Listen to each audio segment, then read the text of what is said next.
Mostrar aqui o Charles Brown. Charles Brown fazendo aqui o nosso feijãozinho. Tá ali preparando na panela de barro. Já botou os temperos, botou as carnes. E agora ele vai colocar o feijão aqui, ó. Vai colocar aqui o feijão, coisa boa. 2 kg de feijão na panela de barro. Esse feijão com farinha gostoso. E aí, Charles, feijão? Beleza? Cozinheiro de mão cheia. Mão cheia aí Feijoada com Charles Brown tá mesmo. Pronto. Quem quiser vir, Pronto. pode vir. É isso. Vamos comer esse feijão. Vanusa tá ali. Já se bonecou toda. Aqui, ó. Aí Vitor aqui dançando. Nega ali, ó. Mas ali eu tenho que mostrar de perto. Não é nega. É nega Dalva. É outra nega, não é nega abusada, Arlete, não. É Dalva quietinha. É Dalva quietinha aqui, né?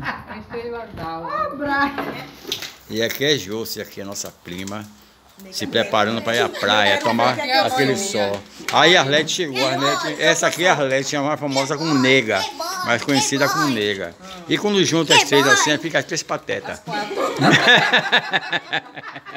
As 4. Não, com a nega ali quietinha, a Arlete Dalva aqui é quietinha. A de cá que é abusada, fica no balanço peidando. A